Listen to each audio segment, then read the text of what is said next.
On a gorgeous night in the Bluegrass, NASCAR Sprint Cup Series racing on TNT, presented by KFC.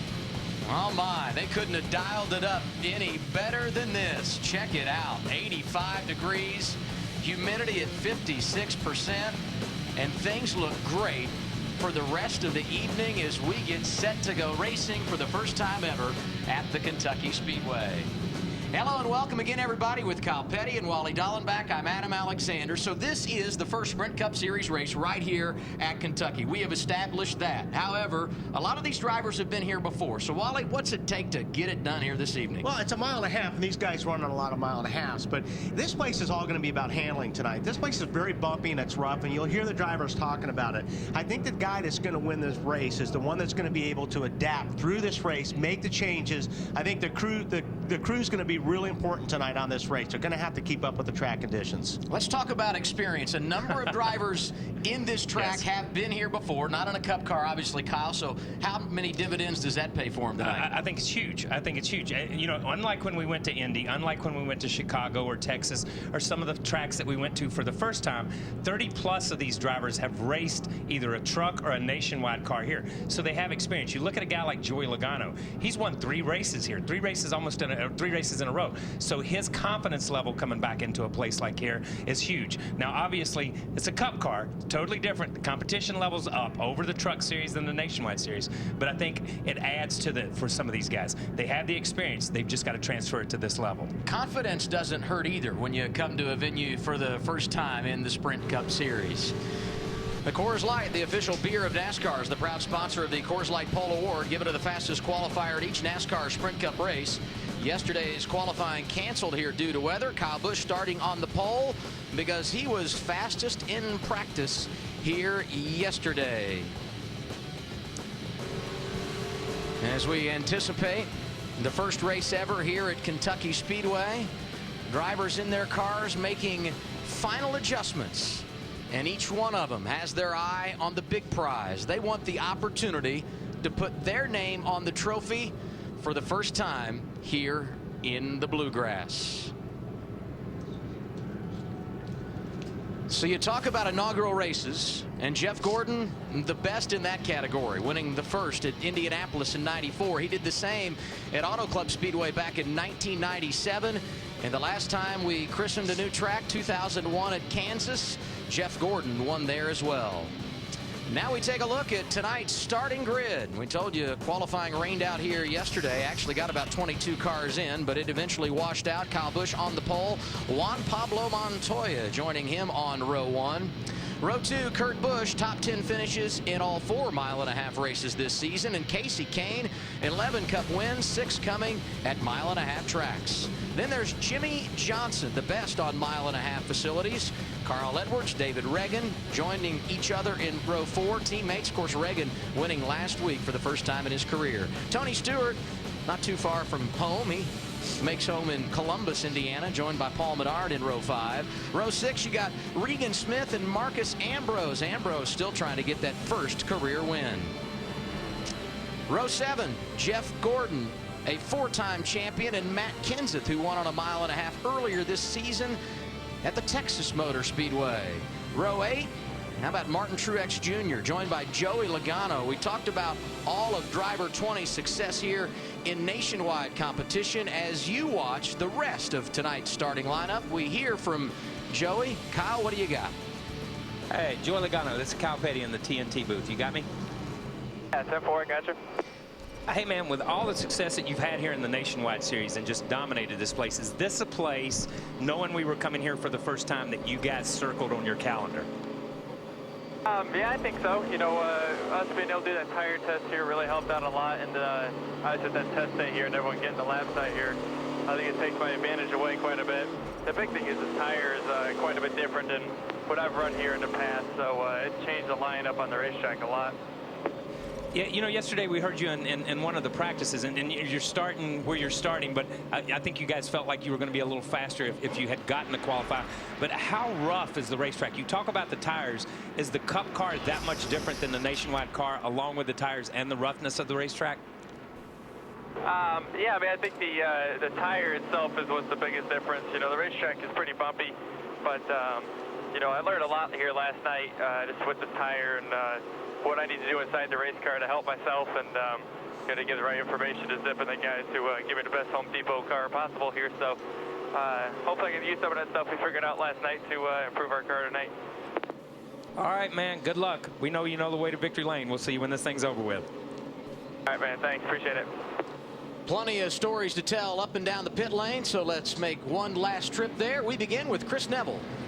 Well, in the last 2 months, Matt Kenseth has gone from 10th to 5th in the championship. Last weekend, he pushed his teammate to victory, and he's been one of the strongest drivers this year on mile-and-a-half tracks. I talked to crew chief Jimmy Finnick earlier today, and he said he's still scratching his head about the setup on the 17 car. Even though this is the car that won Texas and finished 2nd at Michigan, he said it just doesn't like the bumps here at Kentucky. He said it's either way too loose or way too tight. Matt? Chris, it's already been a coulda, woulda, shoulda weekend for Brian Vickers. He was P1 in qualifying, and then the rain hit, and then qualifying was canceled. Reshuffled, he'll now roll off 27. The biggest item on his agenda is score a victory, trying to showcase his talent and score a ride for 2012. But the winning move may not be on the racetrack, but on top of the pit box, because talking to several different crew chiefs, the Goodyear tires are wearing so well, lack of give up, and I'll tell you what, we could see a lot of 2 and no tire stops this weekend. Ralph? A lot of 4s working for Casey Kane these days. He was 4th a week ago at Daytona in the 400. He was 4th last night in the nationwide race. And oh yeah, number 4 starts 4th tonight. But Larry McReynolds is hoping to be number 1 when it's all said and done. Well, Ralph, we know to win this race here at Kentucky Speedway, it's going to take a fast, good handling race car. But don't rule out it might have something to do with this piece of equipment right here, the carburetor. How a driver treats it may be conserving fuel. Nobody on the circuit seems to be doing it better lately than Brad Keselowski. He did it at Kansas last month. He did it last night. And Marty Schneider is with the guy that may have to coach him to do it again, his crew chief, Paul Wolf. They're certainly on top of their game when it comes to this. And, Paul, if it does come down to fuel mileage, how confident are you in your guy? How top of the game is he with that right now? Well, it seems like he does a pretty good job at it. He had to do it last night to get the win there in a nationwide race. And everybody at Penske Engines has done a great job giving us power and fuel mileage. So if it turns into that, we feel like we're probably as good as anybody out here with the Miller Lite Dodge. So we're trying to keep this thing in the top 10 all night here and give a shot at the end. They start 6th tonight, Adam. Certainly a guy to keep your eye on tonight. Driver number 2, and now we get our race analysis for this evening's event. 400 miles, 267 laps, pit window just north of 50. Denny Hamlin changed an engine yesterday in practice. He goes to the rear, as does Dave Blaney for changing a transmission. A lot of anticipation about the first ever race here at Kentucky Speedway. It's finally arrived. We're less than a lap away. And you know, here at TNT, we like to do things different. Last week we gave you wide open coverage at Daytona. Tonight, if you weren't one of the lucky 107,000 people to get a ticket to this race, doesn't matter. We're glad you're with us on TNT, and we're going to make you feel like you're right here at the racetrack, because we've got 40 extra microphones around this mile-and-a-half facility, so you can hear exactly what the fans are hearing here at the Kentucky Speedway. It's Inside Tracks Enhanced. Thank goodness there's no extra in the booth. True. Just around the racetrack. But I am looking forward to hearing this.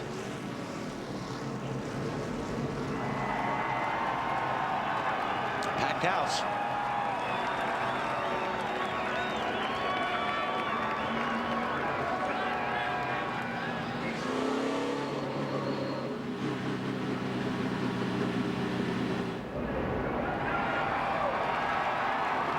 Pace does off. Be ready. Have a good night.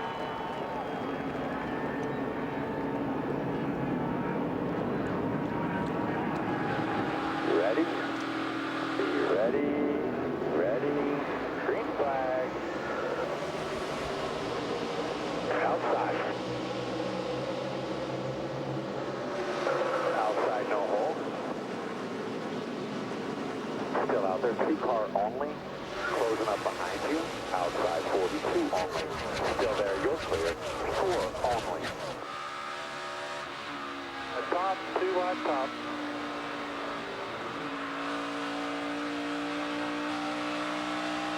3 wide, you're the bottom here. 78's in the middle, y'all. Middle lane's clear now, but...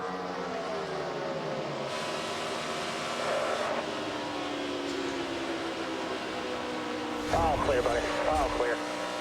Back inside.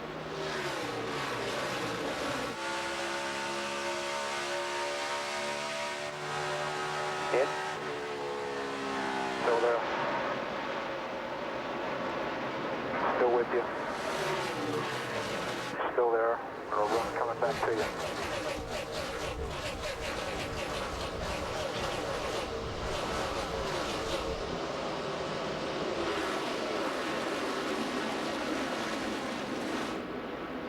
Clear, clear.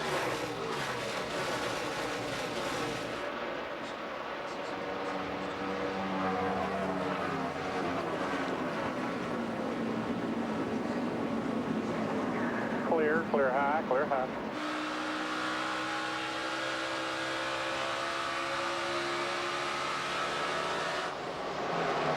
Looking low, you're inside trunk.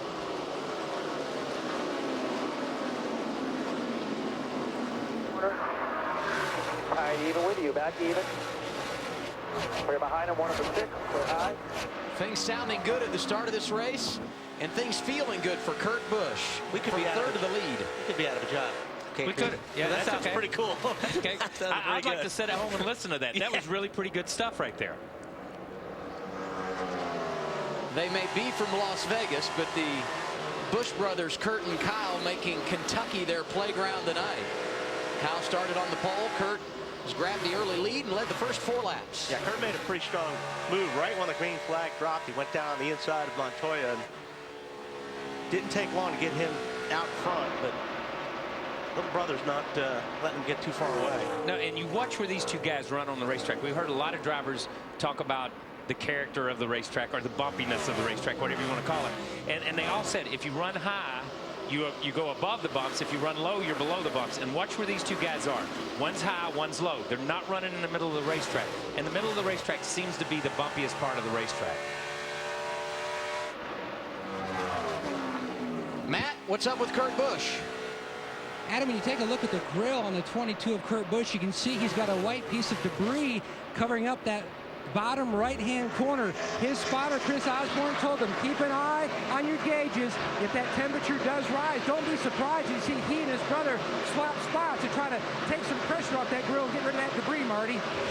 Matt, no alarm for Kyle Busch. This is kind of what he expected. I talked to him moments before he climbed in the car. He said, on Thursday, we actually worked on being better at the beginning of a run. He felt like we were almost too good late in a run. So they really worked hard on this portion, being good on sticker tires. But I think Kyle and Wally being good at the end of a run may pay dividends later. No, I think that's really going to be the most important thing here tonight, Marty, is just do what you got to do to get to the end of the run. But I think you want to be at your best in the last, quarter of that run at this racetrack. Yeah, these guys have talked all week. And remember, they came in here on Thursday, for you fans at home, they came in here on Thursday with a complete day of nothing but practice. So a lot of those guys did race stuff. That's all they really did. So I think the guys that understand the racetrack and where it's going to go, the long runs, and the guy that's most consistent over the whole run, not just at the first, is going to be your winner. Good racing here, and we look at a replay right off turn 4. Ryan Newman, Jeff Gordon having a little contact.